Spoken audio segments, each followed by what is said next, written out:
Hello everyone. कैसे हैं सभी लोग? आई होप सभी की तैयारी बहुत अच्छे से चल रही होगी। सभी लोग अपना बेस्ट दे रहे हो अपनी प्रिपरेशन में। तो बच्चों, आईसीएसई बोर्ड्स स्टार्ट हो चुके हैं। तो बेटा, ये जो हमारा लेक्चर है, this lecture is dedicated to ICSE board social science. बच्चों, इस चैप्टर में हम आईसीएसई सोशल साइंस के जो मोस्ट प्रोबेबल, ठीक है, क्वेश्चंस आ सकते हैं या अधिकतर आते हैं from your history, civics and geography, हम लोग उसको पढ़ेंगे, उसको समझेंगे। उन क्वेश्चंस के आंसर्स में से और कौन से क्वेश्चन और उनके आंसर बन सकते हैं, हम उसको बिल्कुल बहुत ही ज़्यादा डिटेल में समझेंगे। क्लियर है? तो बच्चों, बहुत ही अच्छे से सुनना। If you are having any doubt, so आप कमेंट सेक्शन में कमेंट कर सकते हो, या इसके अलावा if you want any dedicated topic to be discussed और any dedicated chapter to be discussed, so you can comment below the comment section.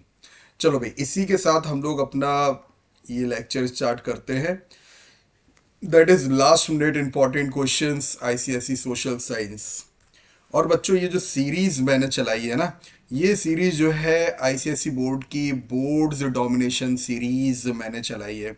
इस सीरीज में हम लोग सोशल साइंस से रिलेटेड, यानी कि हिस्ट्री, सिविक्स और ज्योग्राफी से related important MCQs, question answer, चाहे वो शॉर्ट हो, वेरी शॉर्ट, लॉन्ग हो, क्लियर है, केस बेस्ड स्टडीज और मैप्स, इन सबको स्टडी करेंगे, इंक्लूडिंग टोपोग्राफी। क्लियर है बच्चों? तो देखो, ये जो हमारा पहला सेक्शन स्टार्ट होता है, ये पहला सेक्शन है हिस्ट्री से। तो बच्चों, मैंने हर एक सेक्शन से 5 क्वेश्चन लिए हैं।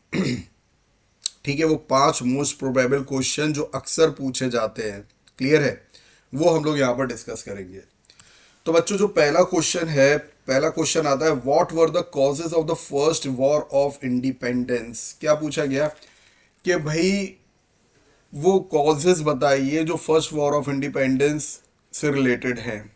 ठीक है, तो देखो, पहला जो है, पहला आता है पॉलिटिकल कॉजेज। देखो, कुल मिला के ये 4 हेडिंग्स पहले तुम याद करो: political cause, economic cause, military cause and immediate cause. These are the 4 causes. तो बेटा, कोई भी आंसर याद करने से पहले पहले आपको चाहिए कि आप उसकी हेडिंग्स को याद करें, आप उनकी हेडिंग्स को समझें। ठीक है, after that only you will able to understand the answer. ठीक है, तो जो हमारा पहला कॉज है वो है पॉलिटिकल कॉज। चलो ठीक है, पॉलिटिकल कॉज। ठीक है, पॉलिटिकल कॉज में पहला जो आता है, that is the doctrine of lapse by Lord Dalhousie. Okay, चलो, अब पहले तो बच्चों हम ये समझते हैं कि ये डॉक्ट्रिन ऑफ लैप्स क्या था, है ना। एंड आई होप के अधिकतर सभी बच्चों को ये चीज़ मालूम होगी, and this is your, I think, first chapter of your ICSC history. Clear है? तो देखो बच्चों, देखो, डॉक्ट्रिन ऑफ लैप्स एक ऐसी पॉलिसी थी फ्रॉम द ब्रिटिशर्स कि वो किंग्स एंड क्वींस, क्लियर है, जिनकी अपनी खुद की औलाद नहीं, यानी कि एडॉप्टेड चिल्ड्रंस नहीं होनी चाहिए। अगर एडॉप्टेड चिल्ड्रंस हैं, अगर उन्होंने अपना सक्सेसर कोई भी एक एडॉप्टेड चाइल्ड को बनाया हुआ है, so then they have to pass their kingdom to the Britishers. ये थी डॉक्ट्रिन ऑफ लैप्स। क्लियर? अच्छा, अब ये जो डॉक्ट्रिन ऑफ लैप्स है, कब कब से कब तक हुई बेटा? It was introduced in 1848 and it and in 1856।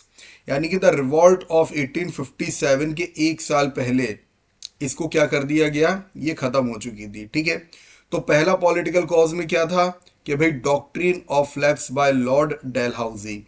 अब बच्चों, एक क्वेश्चन और इसमें से एक और क्वेश्चन बनता है।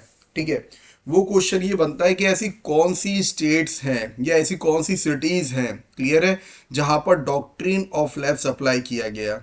तो बच्चों, वो चीज भी हमें याद रखनी है। देखो, वो चीज बताता हूं तुम्हें। तो देखो, the states were Satara, Jhansi, Nagpur and Sambalpur. ठीक है, आई थिंक बेटा सभी को राइटिंग समझ में आ रही होगी, क्लियर है। सो पहला पॉलिटिकल कॉज क्या था, doctrine of lapse by Lord Dalhousie which is in the year 1845 to 1856। ठीक है, चलो अब दूसरा जो आता है पॉलिटिकल कॉज में, that is annexation of Awadh. ठीक है, अवध को कैप्चर कर लेना। अब ये कब एनेक्स किया था वो भी मालूम होना चाहिए। It was in the year 1856। कौन सा ईयर था, इससे भी क्वेश्चन बन सकता है कि in which year Awadh was annexed. ठीक है, और उस टाइम किस रूलर का रूल चल रहा था, उस टाइम कौन रूलर था वहां पर। So your answer is Nawab Wajid Ali Shah. Nawab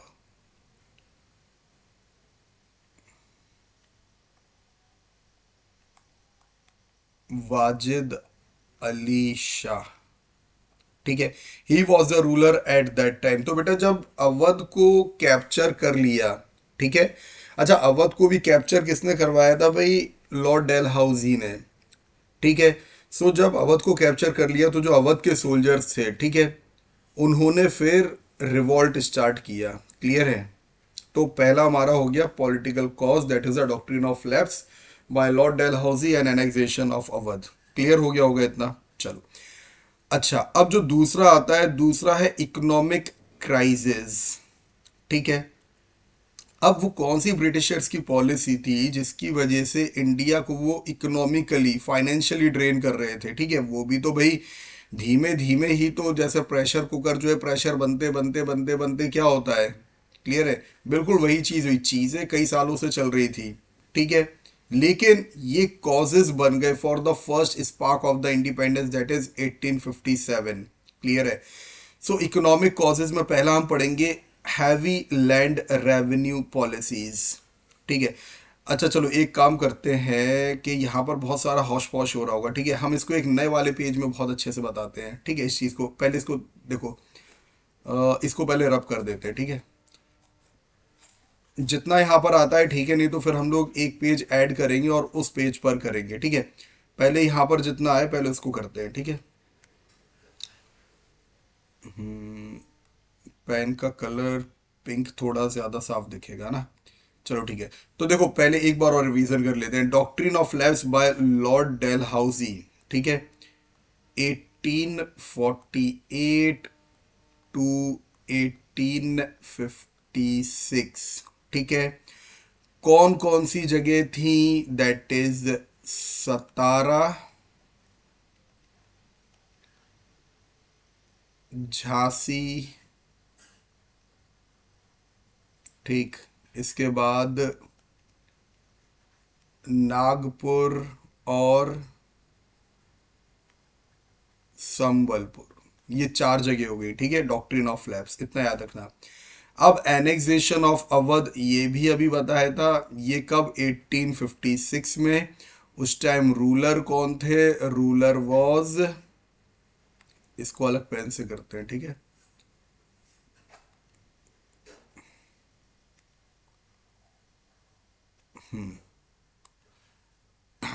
in the year 1856।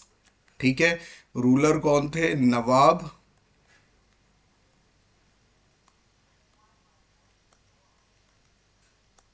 Wajid Ali Shah. ठीक है, तो इतनी चीज हो गई। ठीक, अब इकोनॉमिक कॉजेज में हैवी लैंड रेवेन्यू पॉलिसीज। ठीक है, अच्छा बच्चों, जैसे हम लोग ने पहले पढ़ा था कि कितनी सारी उन्होंने लैंड रेवेन्यू पॉलिसीज लेकर आए थे, जैसे कि परमानेंट लैंड रेवेन्यू सिस्टम, ये भी एक सिस्टम था, याद करो, रेओतवारी सिस्टम। ठीक, इसके बाद क्या था, महलवारी सिस्टम।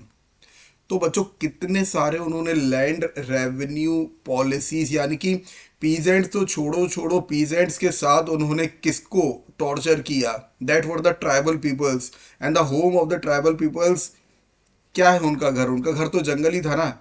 तो किस तरीके से भाई उनको सप्रेस किया गया। यहाँ पर रूरल एरियाज की बात करें तो पीसेंट्स को सप्रेस किया through the land revenue policies, और ट्राइबल पीपल्स की बात करें तो भाई उनके जंगल काट कर कई रिजर्व फॉरेस्ट बना रहे हैं, ठीक है। तो कई तरीके से क्या किया, इकोनॉमिकली टॉर्चर किया गया। ये तो रहा तुम्हारा पहला। दूसरा, destruction of Indian cottage industries. इसमें भी बच्चों याद करो क्या चीजें हम लोगों ने पढ़ी थी। इसमें हम लोगों ने पढ़ा था, याद करो, कि destruction of Indian cottage industry में हम लोगों ने पढ़ा था कि कोई भी चीज़ जो ब्रिटिशर्स यहाँ बनाते थे और बाहर जब एक्सपोर्ट करते थे, यानी कोई भी चीज़ यूरोप से, जैसे मान के चलो आप, यूरोप से कोई भी चीज़ इंडिया आ रही है, ठीक है, तो उसके ऊपर आई थिंक यहाँ तुम्हें दिख नहीं रहा होगा ना, इस तरफ, ठीक है, तो इसको बच्चों थोड़ा सा नीचे करते हैं, नीचे की तरफ है ना। बाकी ये जो मिलिट्री और इमीडिएट कॉज होगा ना, इसको हम तुम्हें दूसरी स्लाइड में बताएंगे। इसको यहाँ समझो, दिखेगा नहीं यहाँ पर, ठीक। हाँ, तो बच्चों याद करो, इसमें हम लोगों ने पढ़ा था कि कोई भी ब्रिटिशर कोई भी यूरोप से अगर इंडिया कोई भी गुड्स जो है, ठीक है, कोई भी गुड्स विजिबल है, ठीक, यस विजिबल है, तो यूरोप से इंडिया कोई भी गुड्स इंपोर्ट करते थे, ठीक है, तो लेस इंपोर्ट ड्यूटी लगाते थे, ठीक है। लेकिन लेकिन इंडिया का कोई भी प्रोडक्ट, क्लियर है, इंडिया से बाहर अगर जाता था तो उसके ऊपर हैवी एक्सपोर्ट ड्यूटी लगाया करते थे। तो एक तो चीज ये हो गई तुम्हारी destruction of Indian cottage industry में। और चीज क्या थी कि किस तरीके से उन्होंने इंडियन कॉटेज इंडस्ट्री को खराब किया, क्लियर है। यहां पर क्योंकि एट दैट टाइम, ठीक है, आर कह सकते हो, और factories were not much as advance as the in factories of Britishers, clear. वो क्या करते थे, वो इंग्लैंड, ठीक है, ब्रिटिशर्स, ठीक है, इंग्लैंड की बात करें तो, इंग्लैंड की अगर हम लोग बात करें तो इंग्लैंड से क्या कर रहे हैं कि उनके पास एडवांस मशीनरी है, तो उनका जो प्रोडक्ट बन रहा है चीप बन रहा है, लार्ज क्वांटिटी में बन रहा है और बेटर क्वालिटी में बन रहा है, उसको वो यहाँ मार्केट में सप्लाई किया। किस लिए, इंडियन कॉटेज इंडस्ट्रीज और जो इंडस्ट्रियलिस्ट हैं और जो ट्रेडर्स हैं उनको इकोनॉमिकली टॉर्चर करने के लिए, क्लियर है। चलो, तो आई थिंक इतना समझ में आ गया होगा। अब मिलिट्री कॉजेज, ठीक है, मिलिट्री कॉजेज बच्चों हम लोग नेक्स्ट स्लाइड में पढ़ेंगे, ठीक है। तो देखो कहाँ पे गया मिलिट्री कॉजेज। दूसरा आई थिंक ये ज़्यादा विजिबल नहीं है, तो दूसरा वाला इसमें इस्तेमाल करते हैं, ठीक है। यहाँ पे हम कलर ये वाला ले लेते हैं, ठीक है। तो बच्चों मिलिट्री कॉजेज, मिलिट्री कॉजेज में हमने यहाँ पर क्या पढ़ा, wait wait wait, military causes में हमने क्या पढ़ा, use of Enfield rifle cartridges, है ना। तो जो एनफील्ड राइफल, बच्चों ये जो एनफील्ड राइफल कार्ट्रिजेस थी, ठीक है, eight that time it was a rumour that it is made from cow and pig fat. यानी कि वो जो कार्ट्रिजेस थे, ठीक, कार्ट्रिजेस के ऊपर जो लुब्रिकेंट लगा हुआ था, ठीक है, that was made up of cow and pig fat. अब यहां पर अब सवाल ये है कि भाई काउ और पिग फैट का बना था, ठीक है, अब गोली तो बंदूक में रख के चलानी है ना, क्लियर है। तो इसमें दिक्कत क्या हो रही थी बच्चों, दिक्कत ये हो रही थी, समझो यहां पर, कि अगर हम लोग काव और पिग की बात करें, ठीक है, इन दोनों की बात करें, सो काव is a sacred animal among Hindus, ठीक है। और पिग की बात करें, इट इज प्रोहिबिटेड इन इस्लाम। ठीक है, दैट इज हम लोग मुस्लिम्स की बात कर रहे हैं यहां पर। दिख रहा है? हाँ चलो दिख रहा है, ठीक है। तो अब बच्चों हुआ क्या कि इंडियन ब्रिटिश आर्मी में मुस्लिम्स एंड हिंदूज, ठीक है, मुस्लिम्स एंड हिंदूज, तो बच्चों ये दोनों ही जो थे ये मिलिट्री में ब्रिटिश आर्मी में सर्व कर रहे थे। क्लियर है? अब सर्विस दे रहे हैं और एज अ सोल्जर है। अब सीधी सी बात है, उनसे ये कहा जा रहा था at that time that cartridges can only be use after they are been teared by their mouth. तो ये तो भाई दोनों ही के लिए एक इंसल्ट की चीज हो गई, insult as well as the torture as well. Clear है? सो मिलिट्री कॉजेज में एक ये चीज आएगी, Enfield rifle cartridges. Is that clear? इसकी वजह से ये भी एक फैक्टर है for the immediate cause of the revolt of 1857। Clear हो गया? अच्छा, अब इसके बाद कौन सा कॉज था? इसके बाद था इमीडिएट कॉज। इमीडिएट कॉज में रिवॉल्ट ऑफ मंगल पांडे। चलो भैया इसको भी समझ लेते हैं, इमीडिएट कॉज। ठीक है।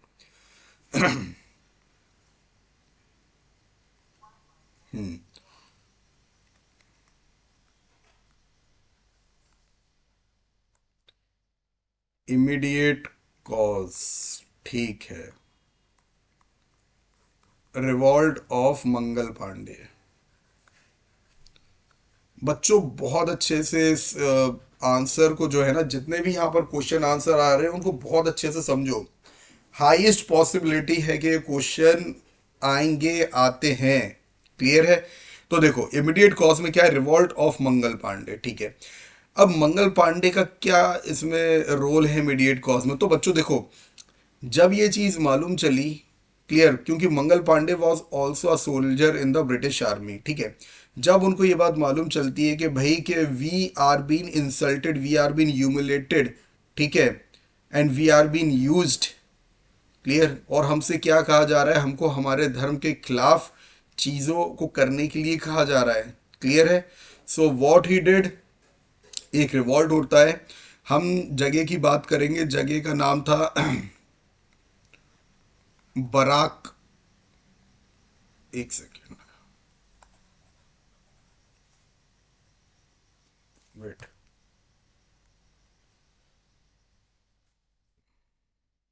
जगह का नाम था बराकपुर। बराकपुर जो है भाई near Kolkata, near Kolkata, that is West Bengal. ठीक है, तो ये जो बात हो रही है, ये बात हो रही है 29 मार्च।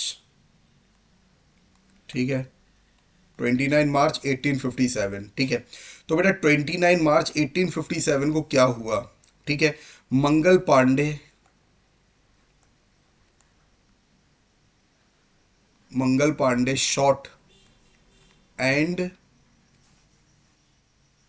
मंगल Pandey shot and injured some British soldiers. तो उन्होंने क्या किया कि भाई रिवॉल्ट में, विरोध में उन्होंने क्या किया कि he shot and injured some British soldiers. अब ऐसा करने के बाद हुआ क्या कि भाई उन्होंने चलो स्टेप तो उठा लिया, ठीक है, बिकॉज ही थिंक कि ही इज बीन ह्यूमिलेटेड, और ये सही बात है। Is that clear? तो हुआ क्या कि भाई उन्होंने 29 मार्च 1857 को ये कदम उठाया। कदम उठाने के बाद उन्होंने सपोर्ट मांगा और सोल्जर्स का, लेकिन उनको वो सपोर्ट नहीं मिल पाया। फिर हुआ क्या कि he was executed, he was executed on 8 April 1857। I think ये विजिबल है।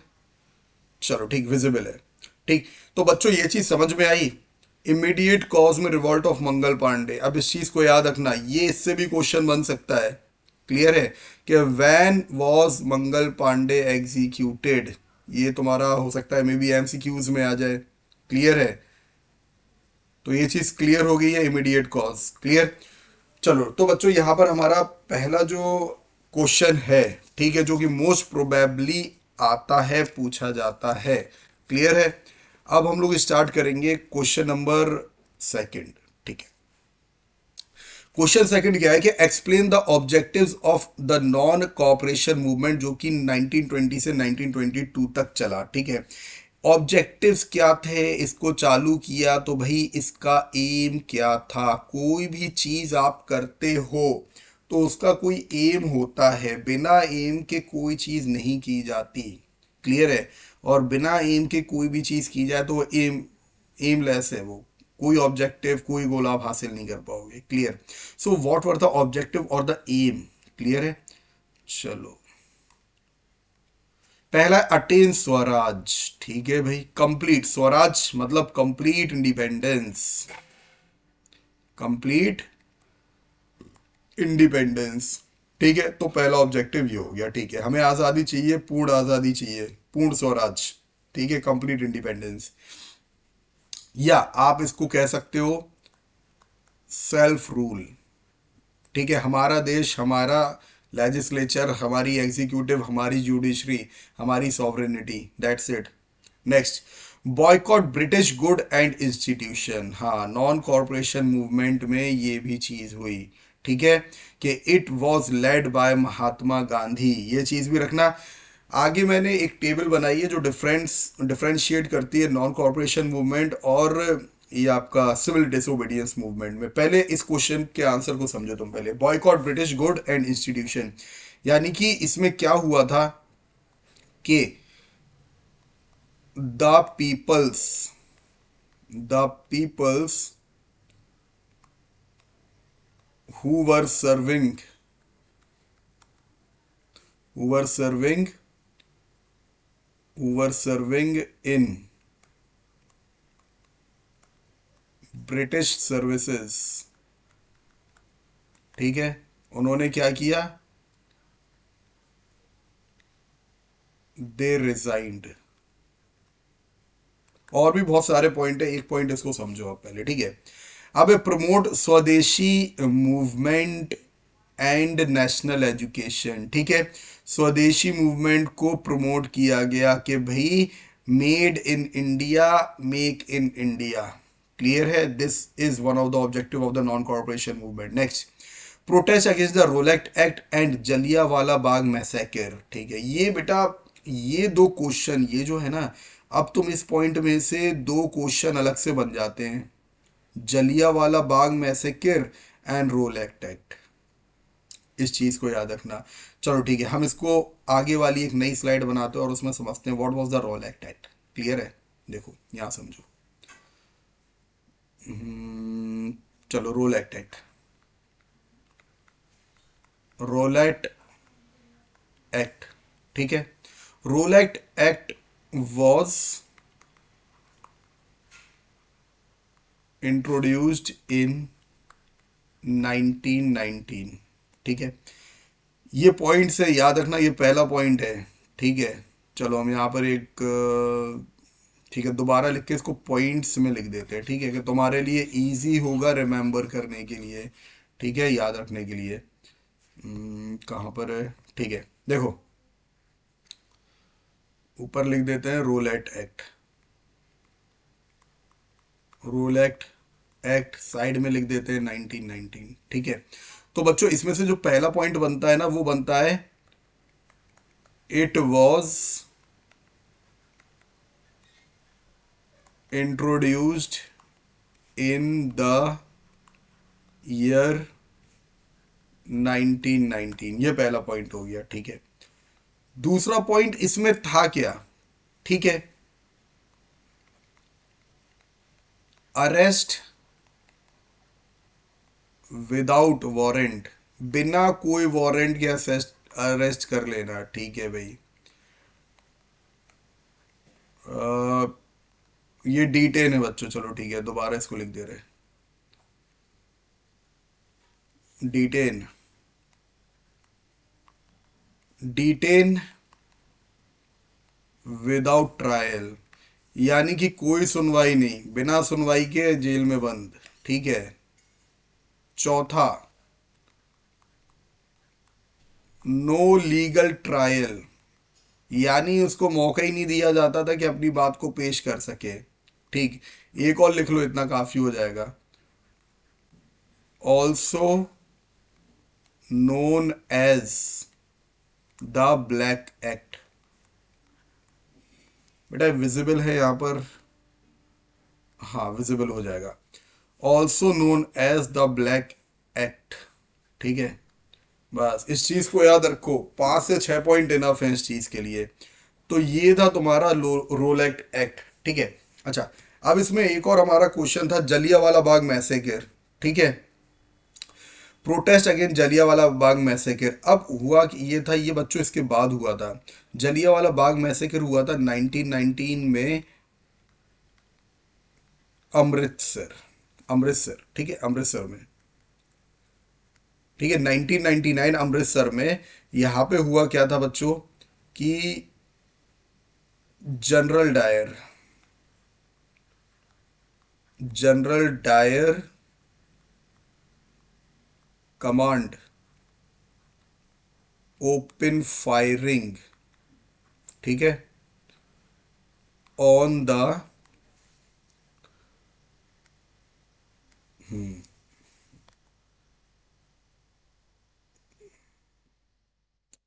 स्पेस नहीं बचा है ना।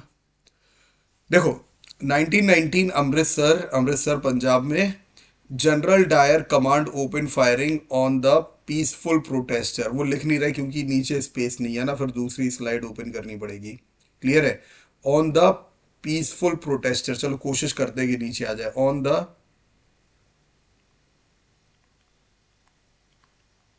The peaceful protesters. क्लियर है। तो बेटा इसके विरोध में भी नॉन कॉरपोरेशन मूवमेंट हुआ कि भाई जो निहत्थे लोग वैसाखी बनाने के लिए निकले हुए थे, that day was the Vaisakhi day. Clear है। और पीसफुली प्रोटेस्ट कर रहे थे without any non violence, without they even they are not having any weapons with them, any weapons और any tools for the self defence, कुछ भी नहीं। Clear है। उसके बाद भी जो जनरल डायर है उसने ओपन कमांड दे दिया कि भाई इनके ऊपर फायरिंग कर दो। एंड द ग्राउंड जहां पर वो प्रोटेस्ट कर रहे थे, वहां पर सिर्फ एक ही एग्जिट गेट था। Is that clear? तो चलो इतना काफी है क्वेश्चन नंबर सेकंड के लिए। क्लियर है। अब आ जाओ क्वेश्चन नंबर, खैर क्वेश्चन थर्ड तो नहीं है, लेकिन क्वेश्चन नंबर सेकंड को ही मैंने तुम्हें और अच्छे से कि तुम उसको समझ पाओ क्या किया, डिवाइड कर दिया नॉन कॉर्पोरेशन मूवमेंट और सिविल डिसोबीडियंस मूवमेंट। क्योंकि कई बच्चों को इनमें बहुत डाउट होता है कि भाई ये क्या था, ये सिविल डिसोबीडियंस मूवमेंट क्या था, नॉन कॉर्पोरेशन मूवमेंट क्या था, मैं तो बहुत कंफ्यूज रहता हूँ। ठीक है। तो इसको समझो पहले तुम। तो देखो, लेड बाय महात्मा गांधी, दोनों ही के लीडर जो थे वो महात्मा गांधी थे, इस चीज को समझना। ठीक है। Year of launch, non corporation movement 1920 को लॉन्च हुआ था और सिविल डिसोबीडियंस मूवमेंट 1930। ठीक है। तभी तुम देखो 1919 में जलियांवाला बाग मैसेकर हुआ, अभी तुम्हें बताया। ठीक है। और फिर उसके प्रोटेस्ट में ही तो 1920 में नॉन कॉर्पोरेशन मूवमेंट हुआ। क्लियर है। चलो, इमीडिएट कॉज देखो लिखा हुआ, जलियांवाला बाग मैसेकर एंड खिलाफत मूवमेंट। ठीक है। This was a factor of the starting of the non-cooperation movement or the commencement of the non-cooperation movement. Civil disobedience movement का क्या था कि protest against salt law and demand for Purna Swaraj. अब salt law समझो बेटा, at that time Britishers had make themselves, या they have taken a monopoly of manufacturing the salt. they have told that कि no one can produce the salt and if anyone will produce the salt they will be punished। तो भाई salt जैसी चीज जो बिल्कुल एक basic चीज है, क्लियर है, कोई भी क्लास का बंदा हो, किसी भी कास्ट, किसी भी रिलीजन का हो, उसका फाइनेंशियल स्टेटस कोई भी हो, each and every human beings need is salt. Clear. उसके ऊपर भी मोनोपोली लगा दी। So this was one of the factor of the commencement of the civil disobedience movement। Clear. Main idea क्या था, refusal to corporate with British. तो देखो इसमें तो मना कर रहे थे, इसमें जो चीज चल रही थी ना, यहां सिर्फ रिफ्यूजल हो रहा है, कोई ज्यादा एक्टिव कदम नहीं उठाए जा रहे, जैसे लिखा ना पैसिव रेसिस्टेंस। ठीक है, चलो ठीक है, बोल दिया, कर लेंगे उस हिसाब से। क्लियर है? मतलब प्रोटेस्ट हो रहे थे लेकिन इस तरीके से कोई वायलेंट प्रोटेस्ट नहीं था as compare to the civil disobedience movement. यहाँ पर क्या है, एक्टिव रेजिस्टेंस। क्लियर? कि अगर वायलेंस की जरूरत पड़ी so we are here. Now methods use, क्या मेथड इस्तेमाल हुए नॉन कॉरपोरेशन मूवमेंट में? Boycott of schools, colleges, courts, foreign goods, titles. तो जैसे अभी हमने तुम्हें पहले बताया था कि वो इंडियंस जो स्कूल में पढ़ा रहे हैं, कॉलेजेस में पढ़ा रहे हैं, ब्रिटिश जुरिस्डिक्शन में एज अ जज हैं या कोई भी पोजीशन को वो होल्ड कर रहे हैं, तो सभी ने रिजाइन कर दिया कि we will not serve in your service. जो टाइटल्स मिले थे वो टाइटल्स वापस कर दिए। बेटा यही वो एक चीज़ थी कि रविन्द्रनाथ टैगोर ने भी अपना टाइटल जो है, जब ये जलियांवाला बाग मैसेकर हो गया तो उन्होंने भी अपना टाइटल जो है, जो ब्रिटिश क्वीन ने उनको दिया था, वो उन्होंने वापस कर दिया। क्लियर है? अब सिविल डिसोबीडियंस मूवमेंट में क्या मेथड यूज हुए? ब्रेकिंग सॉल्ट लॉ, सॉल्ट बनाया गया, मोनोपोली थी ना, सॉल्ट बनाया गया, तोड़ दिया उसको। यहाँ पर ऐसा कुछ नहीं, यहाँ पर तो सिर्फ क्या चीजें हो रही थी कि भाई ये कानून गलत है, ऐसा नहीं होना चाहिए। यहाँ कानून तोड़ा जा रहा है ब्रिटिशर्स का। क्लियर? ये फर्क है।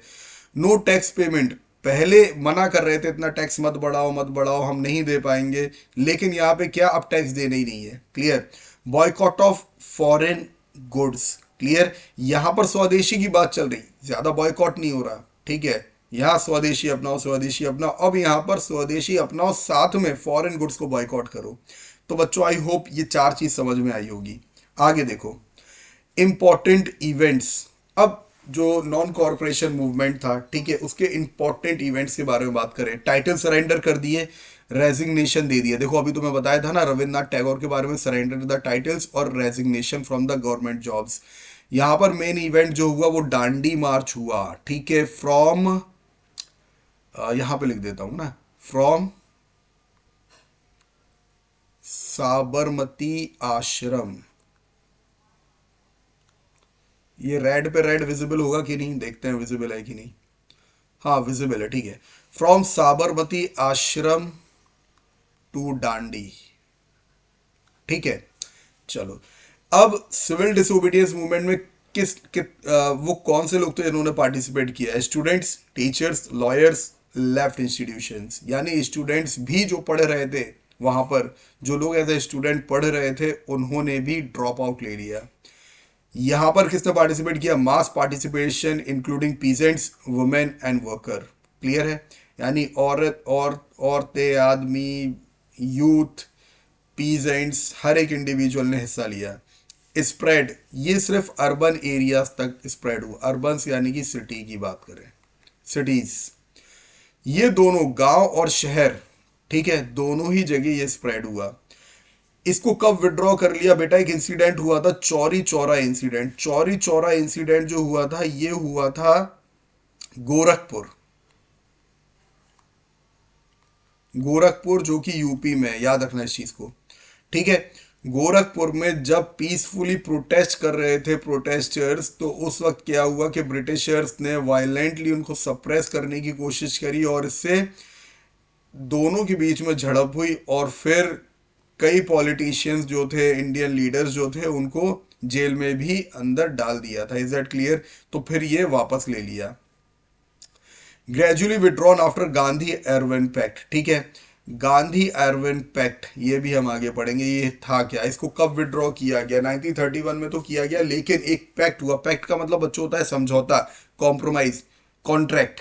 क्लियर है? 1931 में हुआ था, वो हम आगे बताएंगे अभी। आउटकम क्या निकला? स्वराज पार्टी बनाई गई। ठीक है? बाद में स्वराज पार्टी बन गई। Led to round table conference in London. Clear है? अच्छा, अब पहले क्वेश्चन कौन सा है? अच्छा, एक और क्वेश्चन आएगा इसमें, गांधी एरविन पैक्ट है, उसमें हम तुम्हें गांधी एरविन पैक्ट बताएंगे। ठीक है? चलो, अब थर्ड क्वेश्चन। आई होप बेटा ये चीज बहुत अच्छे से समझ में आ गई होगी, difference between the non corporation movement and difference between the civil disobedience movement. Clear है? चलो आगे बढ़ते हैं। Now question number third, describe the role of Mahatma Gandhi in the civil disobedience movement. ठीक है? अभी हमने पढ़ा, चाहे सिविल डिसोबीडियंस मूवमेंट हो या नॉन कॉर्पोरेशन मूवमेंट हो, ये दोनों ही गांधी जी ने लेड करे। ठीक? तो इनका रोल क्या था? Describe the role. ठीक है? चलो अब रोल को हम देखते हैं, व्हाट वाज द रोल। चलो, पहला, started the movement with the Dandi march. ठीक है, जैसे कि हमने क्या बताया था, देखो पीछे ये था ना civil disobedience movement. Civil disobedience movement में कानून तोड़े गए। नॉन कॉरपोरेशन मूवमेंट में तो ठीक है, हो रही थी बातें, लेकिन यहां पर कानून तोड़े। सो डांडी मार्च किया उन्होंने। ठीक है, कहा, साबरमती आश्रम से डांडी तक। दूसरा, ब्रॉक द सॉल्ट लॉ, अभी तुमको बताया ना, यानी सॉल्ट के ऊपर जो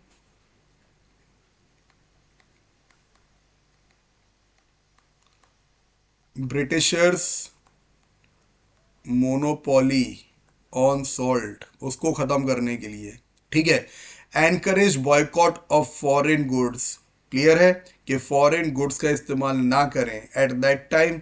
ये बहुत ज़्यादा ज़रूरी था कि इंडियन ट्रेडर्स, इंडियन मैन्युफैक्चरर्स को क्या किया जाए, उनको बूस्ट किया जाए, इंडियन इकोनॉमी को बूस्ट किया जाए। Clear. Sign the Gandhi Irwin pact 1931। ठीक, अब चलो, ठीक, अब इसको समझते हैं, अब क्योंकि पॉइंट आ ही गया है तो इसको समझ लेते हैं। What was the Gandhi Irwin pact of 1931। ठीक है, देखो, तो देखो बेटा, 1931 में हम दो लोगों की बात कर रहे हैं। ठीक है, that one is Gandhi, Mahatma Gandhi, और दूसरे थे लॉर्ड आयरविन। ठीक है, ये दोनों व्यक्ति। अब ये हुआ कब, ये हुआ सिविल डिसोबीडियंस मूवमेंट को खत्म करने के लिए एक पैक्ट हुआ। अब इस पैक्ट में था क्या, वो पॉइंट समझ लो। तुम्हें पहली चीज तो समझ में आ गई कि गांधी जी और लॉर्ड आयरविन के बीच में ये पैक्ट हुआ, समझौता हुआ। ठीक है, क्या समझौता था। पहली चीज देखो, ये दोनों तरफ से चीजें थी, कुछ बातें यहाँ को मानने थी, कुछ बातें ब्रिटिशर्स मान रहे थे। तो हम इसको डिवाइड कर देते हैं ना दोनों पॉइंट में। तो यहाँ पे हम पहले लिख देते हैं कि इंडिया साइड से क्या बातें मानी गई। ठीक है, और ब्रिटिशर्स ने क्या बातें मानी। ठीक है,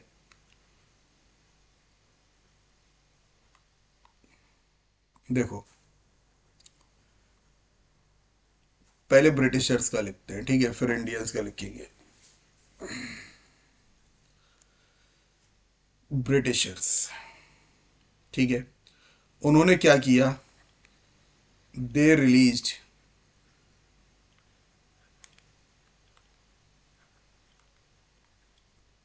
दे रिलीज्ड इंडियन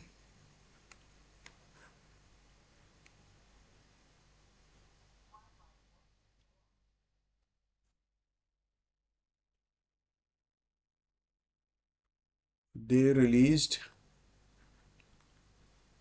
इंडियन पॉलिटिशियंस। बेटा विजिबल है कि नहीं है। ठीक है, थोड़ा सा पीछे की तरफ चला गया। तो बेटा एक काम करते हैं, इसको पीछे ही करते हैं ना, क्योंकि इस पेज पे दिखेगा नहीं। इसको रब करते हैं, पीछे ही इसको करेंगे। ठीक है,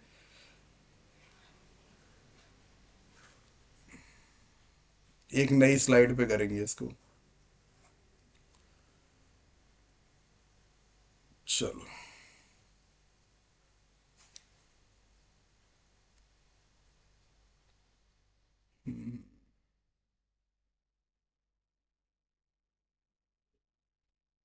ठीक है, तो नेक्स्ट स्लाइड को ऐड करते हैं। देखो, इसके दो फेज थे। ठीक है, पहला ब्रिटिशर्स। ठीक है,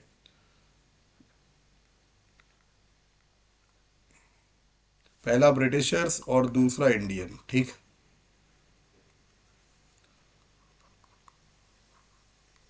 इंडिया की बात करें,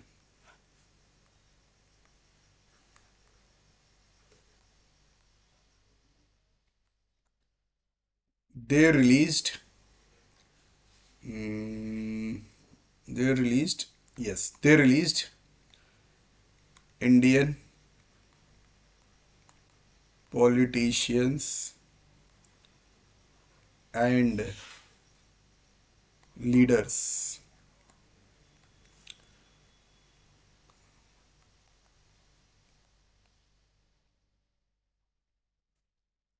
एक सेकेंड।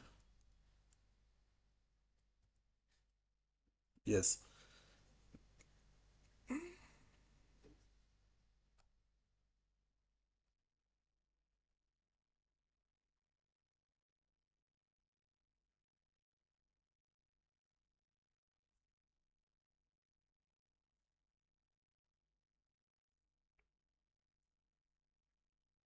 विद वेट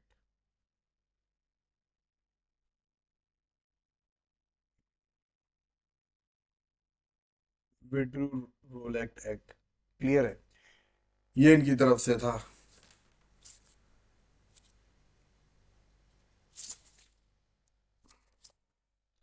ठीक है, जो इंडियंस थे भाई उन्होंने क्या किया, दे withdrew.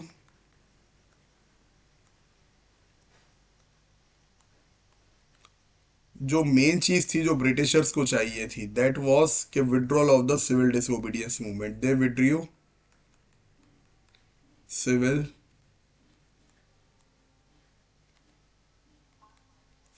Disobedience movement.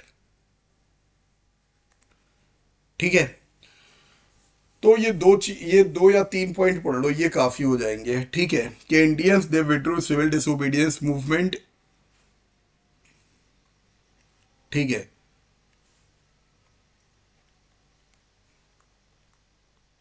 Protest stopped. ठीक है, प्रोटेस्ट को बंद कर दिया गया। तो बच्चों इतना काफी है इस चीज को लेके कि describe the role of Mahatma Gandhi in the civil disobedience movement. ठीक है, अब आ जाओ फोर्थ पर। ये बच्चों बहुत मेन इंपॉर्टेंट क्वेश्चन है, one of the important questions. क्या state the causes of the first world war, what were the causes of the first world war. ठीक है, इस चीज को समझो। पहला है मिलिटरिज्म। ठीक है भाई, मिलिटरिज्म। चलो कलर चेंज करते हैं इसका।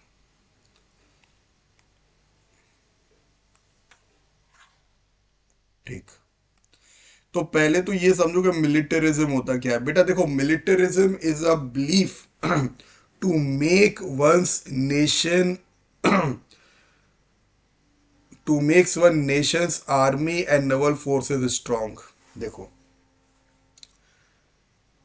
चलो तुम्हें एक एक करके पीछे ही स्लाइड पे बताते हैं यहाँ पर, क्योंकि इतना स्पेस नहीं है। पहले समझो मिलिटरिज्म क्या है।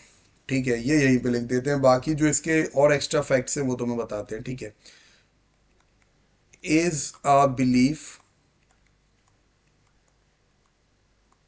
To make one's country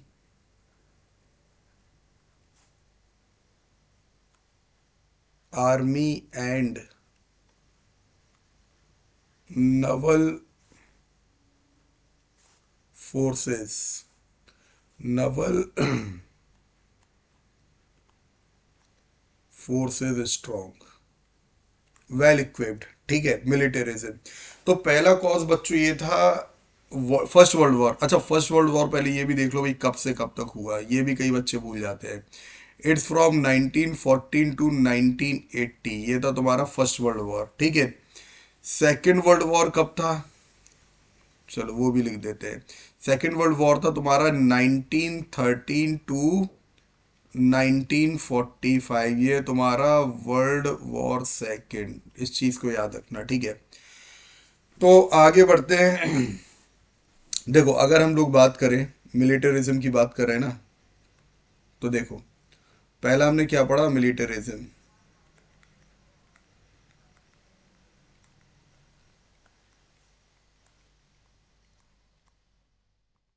is a belief to make one's country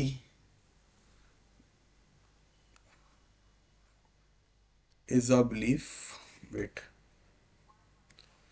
is a belief to make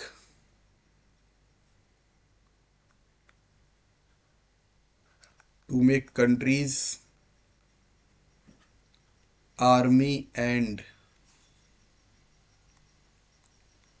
navy strong and well equipped from others, ये समझ लो ये मिलिटरिज्म है। अब इसका वर्ल्ड वॉर सेकंड से क्या लेना देना है? देखो बेटा बच्चों, अगर हम लोग बात करें,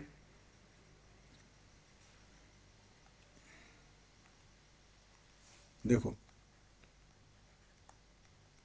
बिफोर 1914, अगर हम लोग 1914 से पहले की बात करें तो तीन देश, that is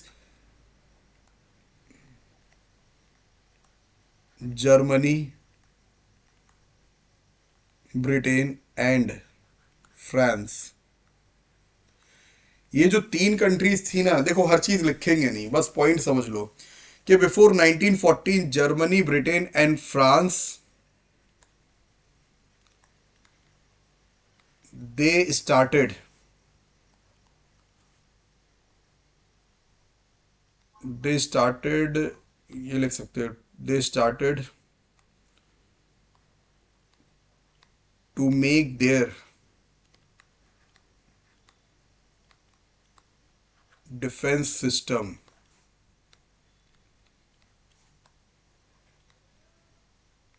more advanced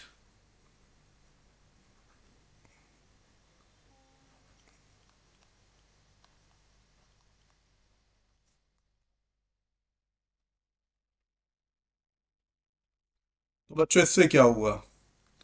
this created tension इन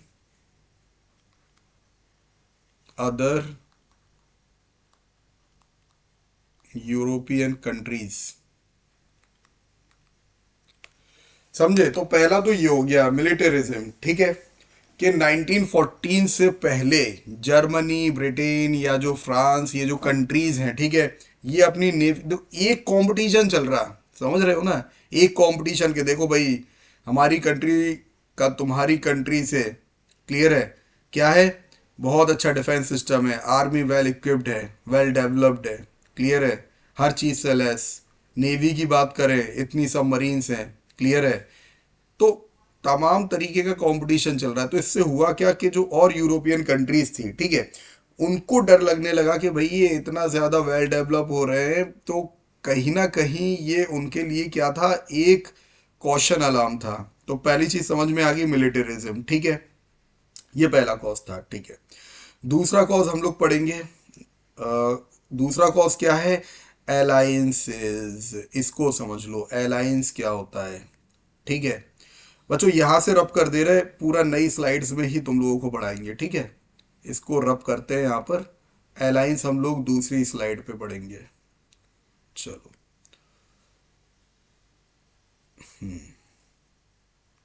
दूसरा है अलायंसेस, ठीक, चलो, दूसरा आता है अलायंस। अलायंस का मतलब होता है, क्या मतलब होता है, टू जॉइन और make group with others.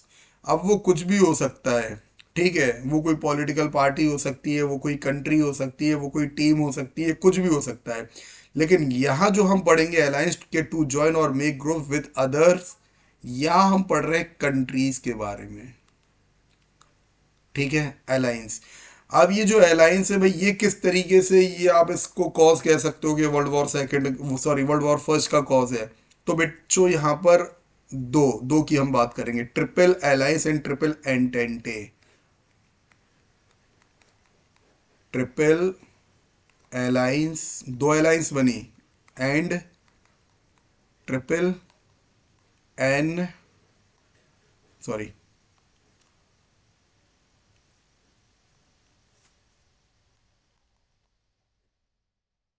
Triple alliance and triple entente, ठीक है। अब ये दोनों में कौन कौन से देश थे, ट्रिपल अलायंस कब बनी, कब क्या हुआ, तो इसको देखो, देखो ये बनी, wait,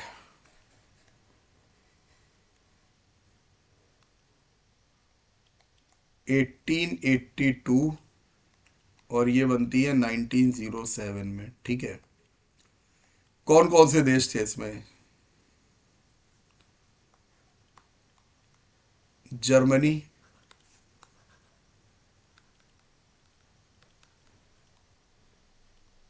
Austria Hungary and Italy. तो ट्रिपल अलायंस में ही हो गया। अब ट्रिपल एंटेंटे में कौन कौन सी थी? देखो, फ्रांस, ब्रिटेन,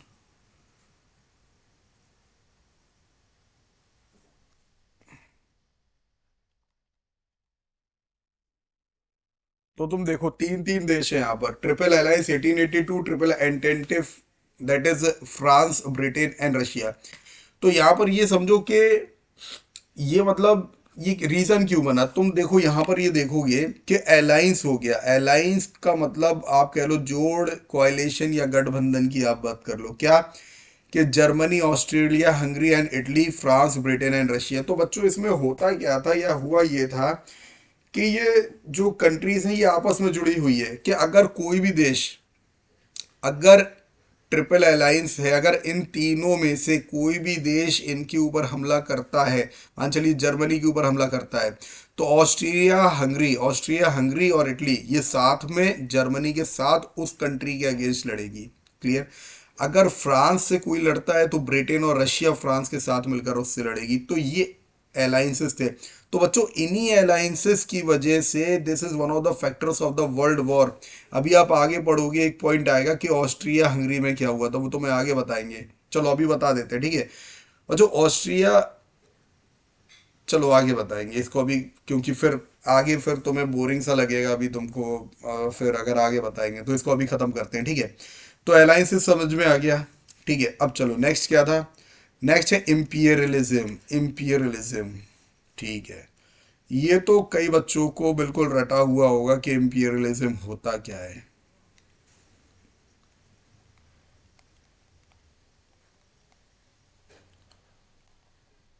बच्चों इंपीरियलिज्म का मतलब क्या होता है कि वैन स्ट्रॉन्ग एंड विजिबल है कि नहीं है, ठीक है, इसके नीचे लिखेंगे when strong and developed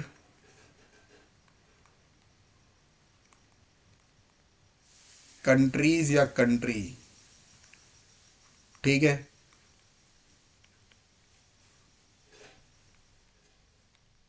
to control, to control over social, political and economic affairs of another country. उसी को तो बोलते हैं बेटा इंपीरियलिज्म और नेशनलिज्म में यही फर्क है।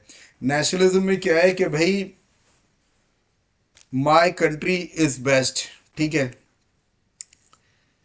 जैसे मेरा भारत महान, ठीक है, जैसे एक चैप्टर आता है ना, राइज ऑफ नेशनलिज्म, ठीक है। बट इंपीरियलिज्म एक अलग चीज़ है। इसमें होता क्या है कि वो देश जो दूसरे, जो वो डेवलप्ड देश, वो स्ट्रांग, जिनका भाई डिफेंस सिस्टम स्ट्रांग है, जिनका इकोनॉमी की बात करें, इकोनॉमिकली वो स्ट्रांग है, पॉलिटिकली स्ट्रांग है, क्लियर है, वो क्या करते हैं अपने से कमज़ोर देशों में जाके वहाँ कॉलोनीज बनाने लगते हैं। और कॉलोनी बना के क्या उनका इकोनॉमिक, सोशल और पॉलिटिकल जो भी उनके अफेयर्स होते हैं उनके ऊपर अपना कंट्रोल जमा लेते हैं। अब ब्रिटिशर्स ने इंडिया में आके क्या किया, ठीक है, ट्रेडिंग के नाम पे आए, फिर कॉलोनीज बनाई, उसके बाद फिर हर एक इकोनॉमिकली बात करें, सोशली बात करें या पॉलिटिकली बात करें, उन्होंने इस तरीके से यहाँ पर वही काम किया। तो उसी को बोलते हैं इंपीरियलिज्म। तो बच्चों this is one of the factor, ठीक है, of the causes of the first world war. आगे क्या है? अब आ गया नेशनलिज्म। तो नेशनलिज्म तो यहीं पे बता दे रहे हैं, ठीक है, वहां पे स्पेस नहीं है, फिर हम लोग नेक्स्ट पॉइंट नेक्स्ट स्लाइड में करेंगे। नेशनलिज्म, बच्चों नेशनलिज्म का मतलब होता है to love one's own country, बस। नेशनलिज्म, या a feeling of patriotism of one's country, ठीक है। तो ये होता है नेशनलिज्म। तो बच्चों ये भी एक फैक्टर था। देखो नेशनलिज्म से होते होते होते होते क्या हुआ, जब वो कंट्रीज डेवलप हो गई तो उनके अंदर एक फीलिंग आने लगी इंपीरियलिज्म की, ठीक है। So this was also one of the factor to love one's own country, that is nationalism, ठीक है। अब लास्ट पे आ जाओ, assassination of archduke Francis Ferdinand, clear है। अब इसको देखो, इसको नीचे ही लिख देते हैं, इसके लिए नई स्लाइड की जरूरत नहीं है, ठीक है। चलो आगे। तो बच्चों देखो ये जो कहानी है, ये कहानी है, मेन कैरेक्टर इसमें जो है ना वो दो हैं। एक है आर्क ड्यूक फ्रांसिस फर्डिनेंड, ठीक है। एक ये इंडिविजुअल है, क्लियर। इसके अलावा इसके होता क्या है कि ऑन 28 जून 1914, ठीक है। अब वर्ल्ड वॉर तुम्हारा फर्स्ट वर्ल्ड वॉर 1914 से ही स्टार्ट है, तो इसको समझो। तो बेटा होता क्या है कि ऑस्ट्रिया हंगरी के जो रूलर होते हैं arc Duke Francis Ferdinand, clear है। ये कहाँ जाते हैं, ये जाते हैं सराजीवो, ठीक है। यहां पर होता क्या है कि यहां पर एक इंडिविजुअल, ठीक है, जिसका नाम था गैवरिलो प्रिंसिप। और ये जो गैवरिलो प्रिंसिप था, ये दिखा कि ये हाइड हो गया, चलो हाइड नहीं हुआ, ठीक है। ये जो बच्चों गैवरिलो प्रिंसिप था ना, ये एक सर्बियन नेशनलिस्ट था, ठीक है। He was a Serbian nationalist, या सर्बियन का, सर्बिया का सिटीजन। तो करता क्या है कि भाई ये उसको ही assassinated, he killed archduke Francis Ferdinand, ठीक है। तो इसकी वजह से due to alliance with other countries, ठीक है। तो देखो ड्यू टू अलाइंस विद, अब देखो इसका किसके साथ अलायंस था, जो तुम्हें पहले बताया था हमने, ये लिखा है ना, ये देखो ऑस्ट्रिया हंगरी, इसका अलायंस था जर्मनी और इटली के साथ, ठीक है। So due to alliance with Germany and Italy, ठीक है। तो होता क्या है कि ये दोनों भी मैदान में कूद आते हैं। अब भाई देखो गठबंधन हुआ है, अलायंस हुआ है, तो फिर अब भाई वादा किया है तो निभाना पड़ेगा, ठीक है। तो वही चीज थी, due to alliance with Germany and Italy, they both along with Austria Hungary,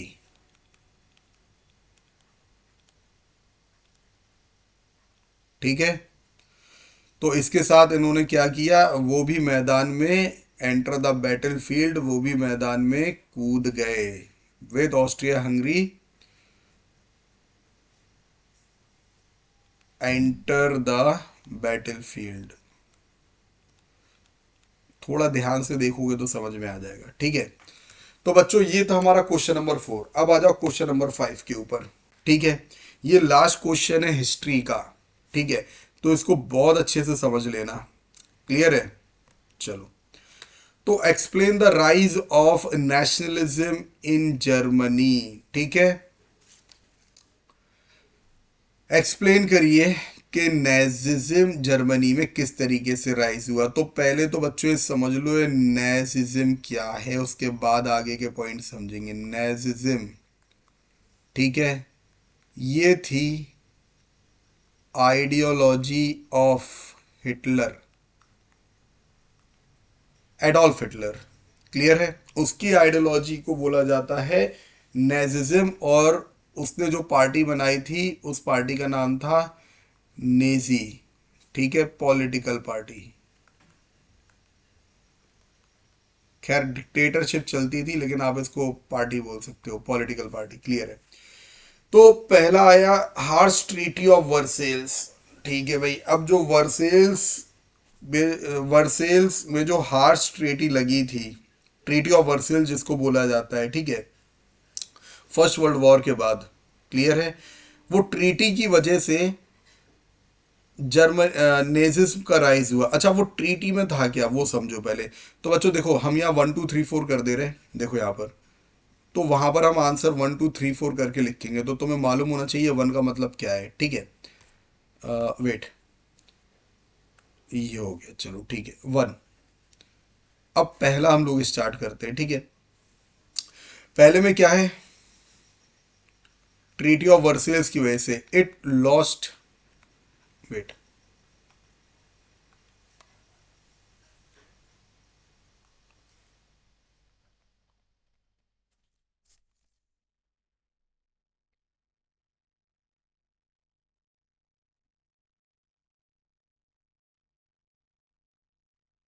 तो देखो बच्चों पहले वर्ल्ड वॉर में जर्मनी हार गया था, तो जब हार गए तो इन्होंने अपनी टेरिटरीज और कॉलोनीज को भी लॉस कर दिया, ठीक है।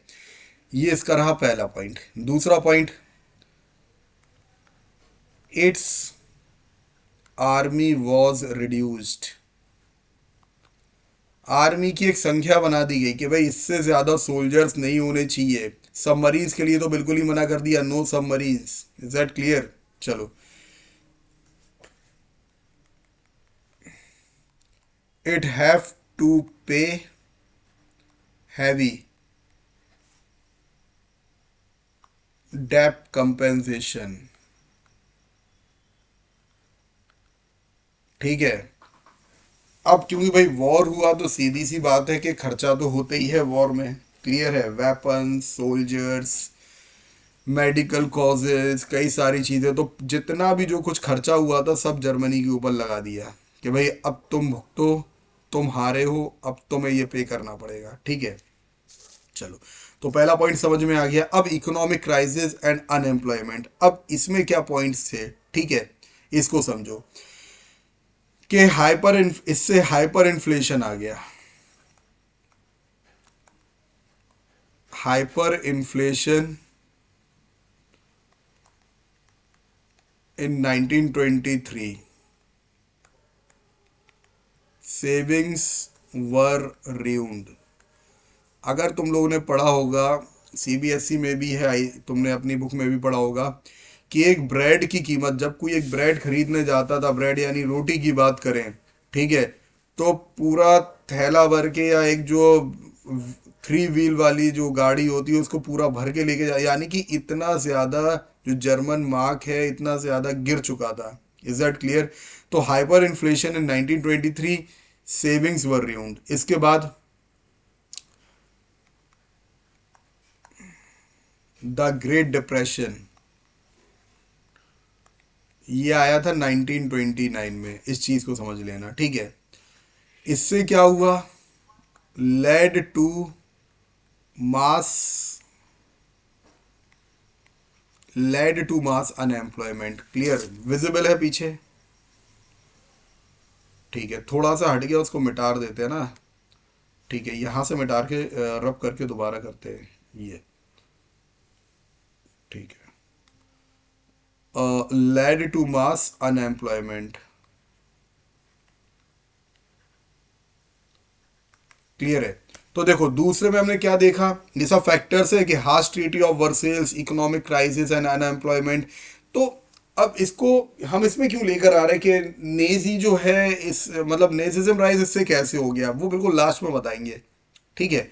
अभी तीसरा पॉइंट समझो, weakness of the Weimar Republic, ठीक है भाई, वीमर रिपब्लिक की वीकनेस की वजह से, तो पहली चीज तो ये है, ये कोalition गवर्नमेंट थी, कोalition गवर्नमेंट, ठीक है। तो सीधी सी बात है, जब कोalition गवर्नमेंट होगी तो जिसके साथ कोalition है उसके ऊपर डिपेंड है, क्लियर है। तो ये इसकी वीकनेस थी। आगे,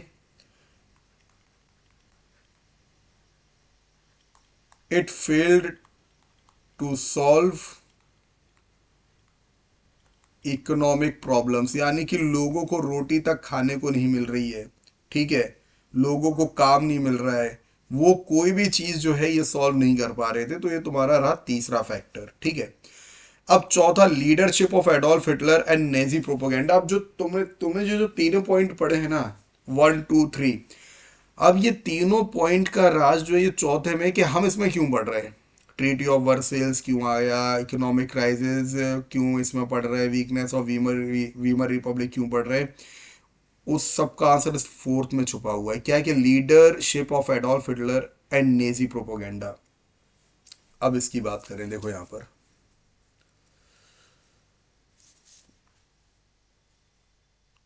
अब जब इतना सब कुछ हो गया, अब ये बेटा फोर्थ वाला पॉइंट चल रहा है यहां पर, ठीक है। सो ही प्रोमिस्ड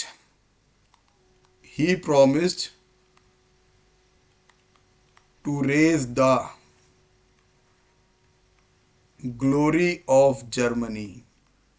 पहले तो उसने प्रॉमिस किया कि भाई तुम मेरा साथ दो, तुम लोग मेरा साथ दो, जो जर्मनी की ग्लोरी वापस गई है, उसकी रिस्पेक्ट वापस गई है, मैं तुम्हें दिलाऊंगा। ठीक है। दूसरी चीज, इसका एक जो पॉइंट है, मतलब ये इसकी क्वालिटी, आप पॉइंट बोल लो, ही वॉज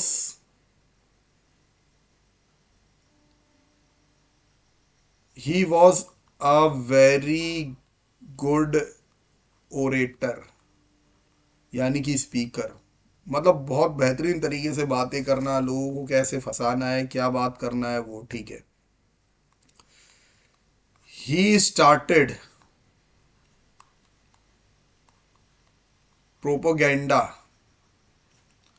किसके खिलाफ, प्रोपोगेंडा अगेंस्ट ज्यूज, और ज्यूज को ही, ठीक है, यानी कई सारे फैक्टर थे, लेकिन ज्यूज को भी उसने क्या, एक फैक्टर बताया कि भाई इनकी वजह से भी हम हार रहे हैं, ठीक है, उनके खिलाफ हेट्रेड पैदा करी। He started propaganda against Jews and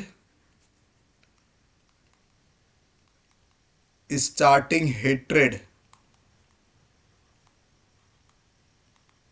against them. बच्चों रिकॉर्ड में ये आता है कि हिटलर ने, ठीक है, मोर देन 10 lakhs ज्यूज जो है उनको एग्जीक्यूट किया था, ठीक है। उनमें कई लोग थे, यानी कि हैंडीकैप को भी नहीं छोड़ा उसने। अच्छा, लास्ट,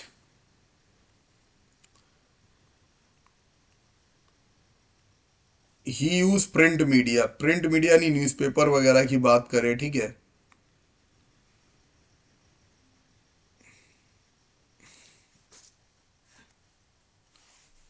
तो देखो यहां पर,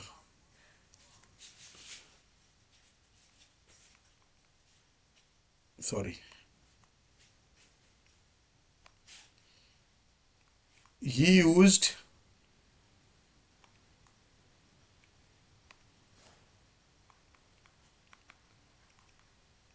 प्रिंट मीडिया, ठीक है, टू स्प्रेड, अब शायद यहाँ पर स्पेस नहीं है, देख पाओगे, नहीं देख पाओगे, तो चलो इसको ओरली समझ लो, ठीक है, नहीं तो फिर एक न्यू स्लाइड यूज करनी पड़ेगी। He use print media to spread, यहां पर लिख दे रहे, इसको याद रखना, देखो हम एक एरो बना दे रहे तो तुम्हें याद रहेगा, एक कौन से कलर का, ग्रीन कलर का एरो बना दे रहे, वो तुम्हें दिख जाएगा, ठीक है। यहां से ये तुम्हारी लाइन गई, ठीक है, यहां पे लिख दे रहे, ठीक है, अब तुम्हें समझ में आएगा, ठीक है। He use print media to spread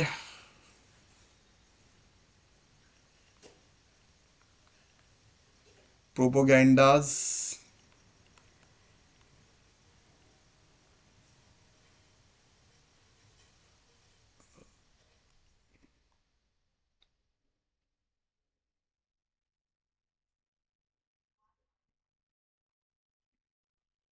he used print media to spread propagandas and hatred for the Jews। एक ये चीज करी, एक और लिख देते हैं, यानी कि एक जो पॉइंट आप लिख सकते हो उसके, यानी कि आप बैड क्वालिटीज में, वो आप ये भी लिख सकते हो कि, चलो नहीं लिखते हैं, बस समझ लेते हैं।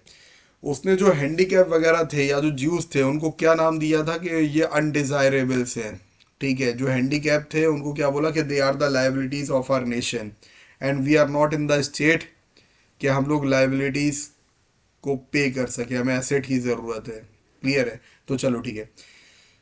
ये यहाँ पर क्या है, ये यहाँ पर तुम्हारा ये जो हिस्ट्री सेक्शन है, ये तुम्हारा हिस्ट्री सेक्शन यहाँ पर खत्म होता है। ठीक है, चलो ठीक। अब हम लोग सिविक्स से स्टार्ट करते हैं। देखो, जो बड़ा लेंदी पोर्शन था ना, वो तुम्हारा लेंदी पोर्शन हिस्ट्री का ही था, है ना। काफी ज्यादा देखो हमने यहाँ पर क्वेश्चंस देखे, क्वेश्चन के आंसर देखे, उन आंसर से जो और क्वेश्चन बन रहे हैं वो समझे, और उन क्वेश्चन के आंसर भी निकाले। तो बच्चों, जो भी इसमें क्वेश्चन आ रहे हैं उन क्वेश्चंस को बहुत ही अच्छे से प्रिपेयर करो। क्लियर है? चलो अब हम लोग यहाँ सिविक्स कवर करेंगे। ठीक है, सिविक्स में पहला क्वेश्चन आता है, इसमें भी पांच है, हर एक सेक्शन में मैंने पांच इंपॉर्टेंट क्वेश्चंस लिए हैं। पहला, what are the functions of the Lok Sabha. Lok Sabha के क्या फंक्शन है? Make laws. ठीक है भाई, लेजिस्लेचर है ना ये, तो क्या होगा, कानून बनाएगी लोकसभा। ठीक है, Lok Sabha is a part of the legislature. एक तुम्हारे में है ना, एक चैप्टर है ना ये यूनियन लेजिस्लेचर, है ना। यूनियन लेजिस्लेचर में ही तो पढ़ा है तुमने, पढ़ा है कि नहीं? लोकसभा, राज्यसभा, द प्रेसिडेंट, यही है ना यूनियन लेजिस्लेचर। फिर एग्जीक्यूटिव्स में तुम्हारे the president and the vice president, prime minister and the council of minister. फिर जुडिशरी आ जाएगा। सिविक्स, सिविक्स का पार्ट कोई ज्यादा नहीं है, लेकिन जितना भी है बहुत ईजी है। तो पहला हो गया make laws. Second, control finances and money bill. ठीक है, और हमने एक और चीज पढ़ी थी कि मनी बिल, ठीक है, money bill can only be passed in Lok Sabha. ठीक है, control the executive through no confidence motion, ये भी हम पढ़ चुके हैं। तो no confidence motion is the motion in which, अगर ये पास हो जाता है, so whole of the council of ministry dissolved. Clear है? तो controls the executive and the head of the executive, real head of the executive is PM, prime minister. Discuss national issues. ठीक है, तो इसमें ruling party, ruling plus opposition, दोनों ही यहां पर बैठते हैं and they discuss on the national issues. ठीक है, आई थिंक बहुत ही सिंपल है। What are the function of the Lok Sabha, सिर्फ फंक्शन लिखने हैं। ठीक है, अब इतना हो गया तो भाई ये भी देख लो कि सीट्स कितनी होती हैं, 550 सीट्स होती हैं लोकसभा में। कितना इजी है, कोई कठिन बात नहीं है। ठीक है,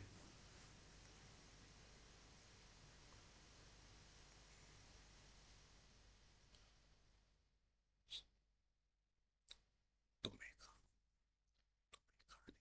तुम्हें बेटा, भूख लग रही है तुम्हें?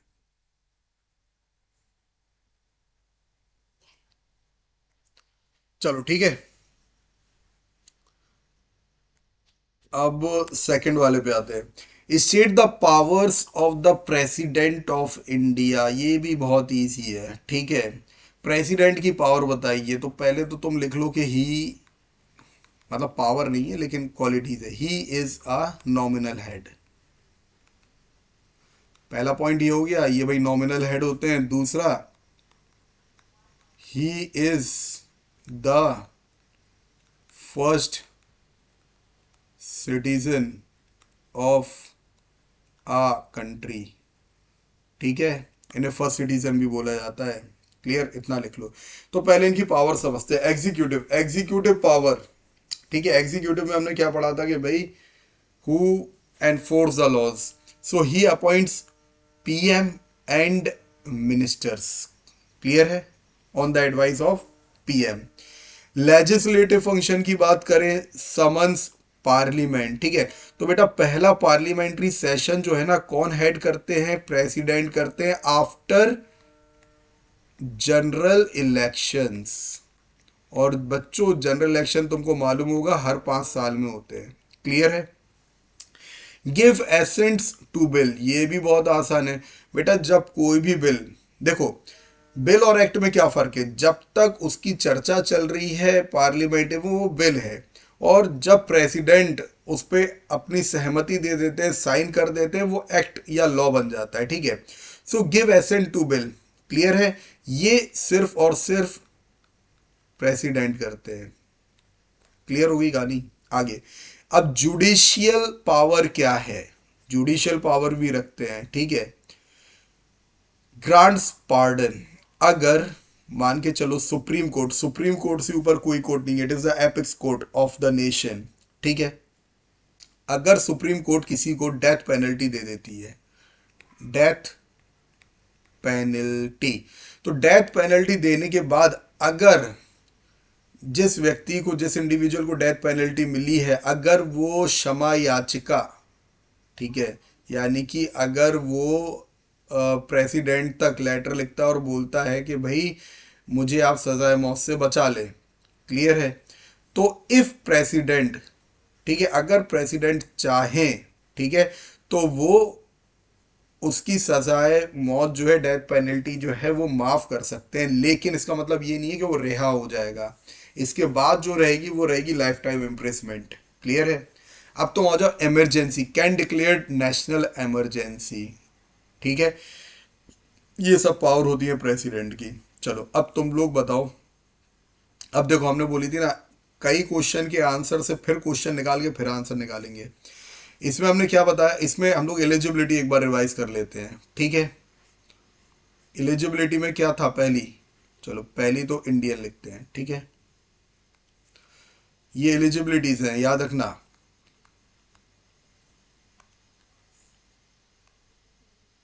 ही और she should be a citizen of India, ये तो भाई तुम्हारी पहली क्वालिफिकेशन। दूसरी, more than 35 years of age, 35 साल से ज्यादा, 35 या 35 साल की होनी चाहिए, ठीक है।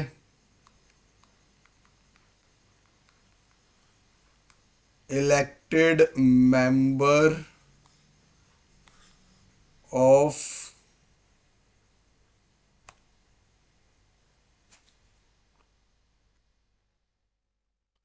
इलेक्टेड मेंबर ऑफ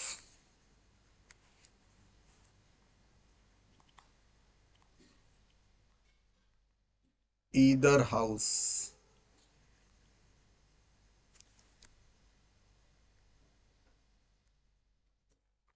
ठीक है। Elected member of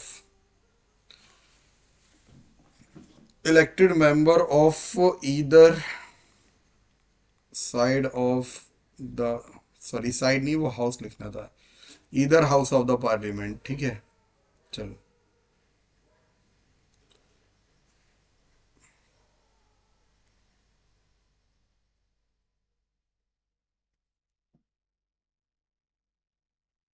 either house of the parliament, clear है।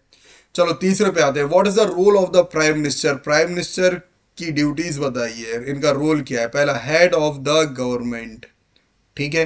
गवर्नमेंट के हेड होने के साथ ही is the head of the council of minister. अब जब तुम काउंसिल ऑफ मिनिस्टर की बात करोगे तो दो में हम मेजरली, मोटे मोटे तौर पे दो में हम डिवाइड कर लेते हैं, सॉरी, कैबिनेट मिनिस्टर,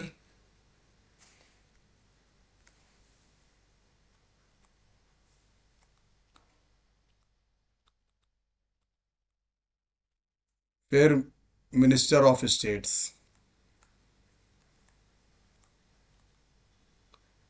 ठीक है।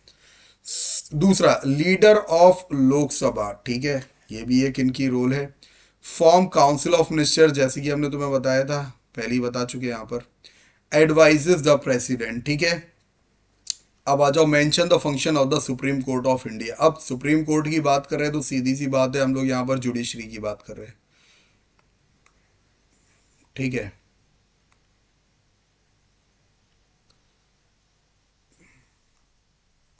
यहां पर हम लोग बात कर रहे हैं ज्यूडिशरी की।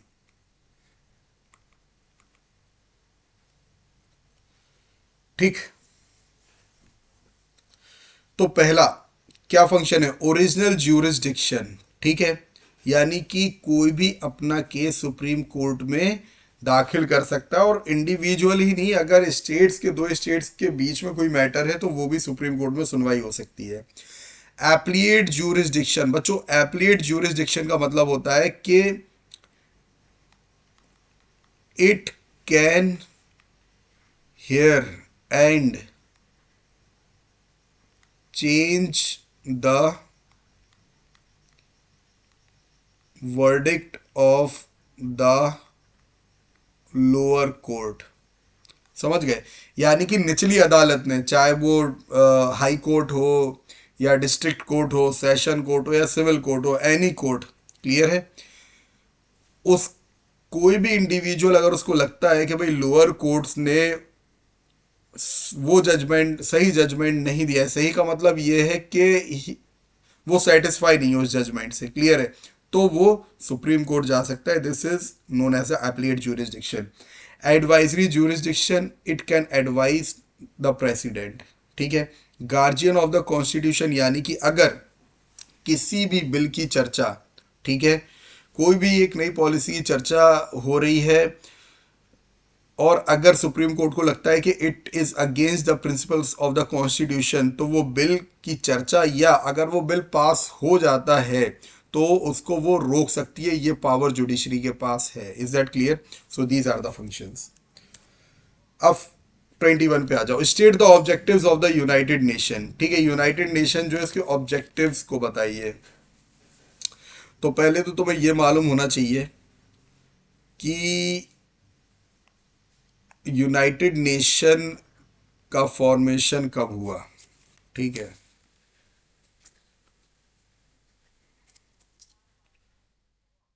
इट्स 24 अक्टूबर 1945। ठीक है, ये याद रखना। तो ऑब्जेक्टिव क्या है? Maintain international peace and security. ठीक है, पहला ऑब्जेक्टिव। दूसरा, प्रमोट ह्यूमन राइट्स। ठीक है, मानव अधिकार। Encourage social and economic development, maintain friendly relation among nation. ठीक है, ये बच्चों स्टार्ट ही कब हुआ? After world war second. कब बनी ये? After world war second. Clear है कि दोबारा कोई देश जो है या दोबारा कोई वर्ल्ड वॉर ना हो। क्लियर होगी? चलो, तो बच्चों देखो यहां पर हमारा सिविक्स भी खत्म हो गया। अब हम लोग अपने लास्ट सेशन पर जाएंगे, that is the geography portion.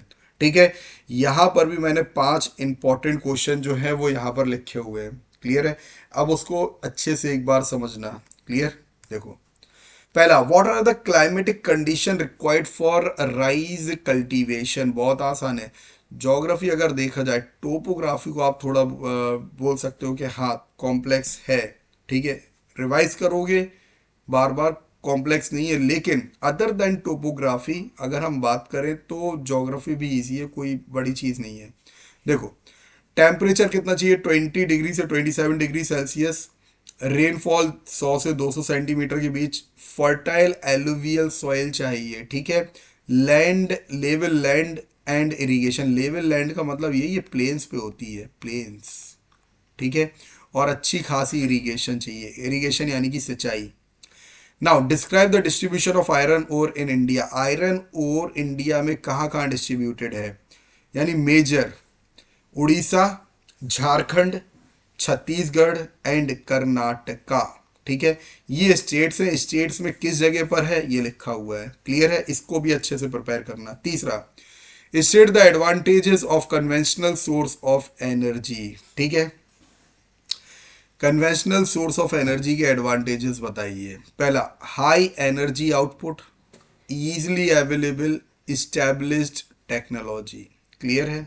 चलो, fourth, explain factors affecting the location of industries. यहाँ ये पूछा गया कि वो फैक्टर्स बताइए जिससे इंडस्ट्रीज यानी कि इंडस्ट्रीज बनाते टाइम, सीधी सी बात, क्वेश्चन को मत पढ़ो, सीधा उसका समझो लिखा हुआ क्या है, कि कोई भी इंडस्ट्री बनाते टाइम या कोई भी एंटरप्रेन्योर, ठीक है, या कोई भी इंडस्ट्रियलिस्ट जब कोई इंडस्ट्री बनाता है या कोई भी इंडिविजुअल इंडस्ट्री बनाने की सोचता है, वो कौन से फैक्टर उसे अपने माइंड में रखने चाहिए? पहला, रॉ मटेरियल। रॉ मटेरियल मालूम हो गया किसको बोलते हैं, ठीक है? द मटेरियल फ्रॉम विच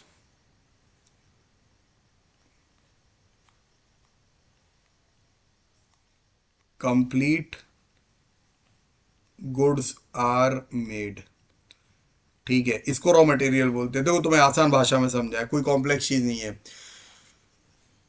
चाय क्या है? टी। ये कंप्लीट प्रोडक्ट है कि नहीं? अब इसको बनाने में जो चीज़ों का तुम इस्तेमाल कर रहे हो वही तो रॉ मटेरियल है, जैसे शुगर, चाय पत्ती, पानी, दूध, ठीक है, अदरक का यूज़ करो तो और अच्छी बात है, इलायची का यूज़ कर लिया, फ्यूल। तो ये सब चीज़ें क्या है? These are all the raw materials which are needed for making the tea. उसी तरीके से कोई भी प्रोडक्ट बनाने के लिए, जैसे फर्नीचर बनाने का रॉ मटेरियल क्या है भाई? वुड, ये प्राइमरी चीज़ है। उसके बाद कुछ टूल्स हो गए, उसके बाद जो कीलें होती है, समझ रहे हो ना बात को? These are the raw materials. तो पहली चीज़ दिमाग में रखनी चाहिए कि रॉ मटेरियल चीप और easily available, cheap and in a good quality and easily available. दूसरा, लेबर। लेबर ईजिली अवेलेबल होना चाहिए, ठीक है, स्किल्ड और अनस्किल्ड दोनों ही।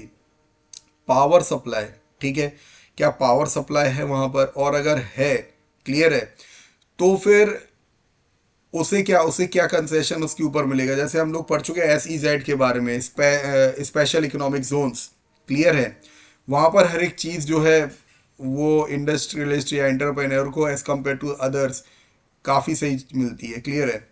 ट्रांसपोर्ट, अब वो किसी भी चीज़ को अगर बना रहा है तो भाई उसकी फैक्ट्री से लेकर मार्केट पहुंचने तक, ठीक है, रोड्स कैसी हैं, ठीक है, ट्रांसपोर्टेशन सिस्टम जो है वो कैसा है, ठीक है, ये सब चीज़ें भी मायने रखती है, क्लियर। जैसे जिस चीज़ का वो मैन्युफैक्चर कर रहा है, क्लियर है, उसको मार्केट तक पहुंचने में कितना टाइम लगेगा, ठीक है, रोड्स कैसी हैं, ये सब चीज़ें। मार्केट, अच्छा, मार्केट कितना दूर है, जिस चीज़ की वो मैन्युफैक्चरिंग कर रहा है, या सीधी सी बात है, ज़रूरी भी नहीं है मैन्युफैक्चरिंग कर रहा हो, कंप्लीट प्रोडक्ट ले रहा है, ठीक है, और उसमें कुछ मॉडिफाई करके फिर वो मार्केट तक पहुंचा रहा है, तो मार्केट में क्या उसकी डिमांड है, मार्केट कितना दूर है। These are all the factors. Now the last question of today's lecture, that is why is water conservation necessary? पानी को बचाना क्यों ज़रूरी है? पहला, इंक्रीजिंग पॉपुलेशन डिमांड, ठीक है, अगर हम लोग बात करें तो पहली चीज़ तो ये है कि पॉपुलेशन जिस तरीके से बढ़ रही है तो पानी की भी डिमांड बढ़ रही है। एंड पानी, water is the basic necessity of all human beings. अगर बायो पढ़ते हो, बायो में भी तुमने पढ़ा होगा सेल में, ठीक है, सेल में न्यूक्लियस, ठीक है, consist more than 90% of water, clear है, so it's a basic human needs. अब दूसरी, अनइवन रेनफॉल, हम लोग देखते हैं भाई कभी कम बारिश हो रही, कहीं बहुत ज़्यादा बारिश हो रही है, अनइवन। और अक्सर अब आप देखोगे कि बारिश अब इतनी ज़्यादा नहीं होती है, ठीक है, तो इसकी वजह से भी पानी बचाना बहुत ज़रूरी है, क्योंकि पानी कम होगा। हम लोग देख रहे हैं कि अब आजकल हर एक घर में आप देखोगे कि बोरिंग हुई है, जेट पंप्स वगैरह लगे हुए हैं, हैंड पंप्स वगैरह लगे हुए हैं, तो ग्राउंड वाटर, जब रेन नहीं होगी तो ग्राउंड वाटर तो और ज़्यादा डिप्लीट होगा, क्लियर। तीसरा, प्रिवेंट ड्राउट, ठीक है, तो सूखे से बचाने के लिए भी पानी बचाने की ज़रूरत है। And the last is ensure sustainable development. बच्चों, सस्टेनेबल डेवलपमेंट का मतलब क्या होता है, ठीक है? To use resources in such a in such a manner so that future generation can also use them। Hindi में समझ लो सीधी सी बात यह है कि जितनी ज़रूरत हो उतना ही इस्तेमाल करो। क्लियर है? This is known as the sustainable development. Clear है? तो देखो, बच्चों, आज का जो हमारा सेशन है वो यहाँ ख़त्म हो गया। एंड मैंने पूरी कोशिश करी है यहाँ पर वो हर सेशन से, चाहे वो हिस्ट्री हो, सिविक्स हो या ज्योग्राफी हो, कुछ ऐसे क्वेश्चंस लेकर आने की जो प्रोबेबली या अक्सर पूछे जाते हैं। क्लियर? तो इनको बहुत ही अच्छे से रिवाइज करो and please let me know अगर आपको किसी भी टॉपिक में कोई डाउट है या कोई भी चैप्टर में डाउट है, so you can comment in the comment section. And if you want me to go live class में, तो I can do live also. Clear है? तो लाइव क्लास में आपके लाइव डाउट को क्लियर करेंगे। क्लियर है? तो तब तक के लिए बहुत अच्छे से प्रिपेयर करो, घबराओ नहीं। क्लियर है? कंसिस्टेंसी से काम करो, डिसिप्लिन से काम करो। मोटिवेशन आज है, कल नहीं है। क्लियर है? सो मोटिवेशन से ज़्यादा तुमको ज़रूरत है डिसिप्लिन की, कंसिस्टेंसी की। क्लियर है? सो इस वीडियो को बहुत अच्छे से देखो, अपने और फ्रेंड्स तक इसको पहुंचाओ। क्लियर है? चैनल को सब्सक्राइब करो। क्लियर है? तो चलो ठीक है, इसको अब हम आज ख़त्म करते हैं। टिल देन, ठीक है, prepare for your boards examination and all the best to all of you. आगे और वीडियो भेजता रहूँगा। Is that clear? तो चलो ठीक, चलते हैं।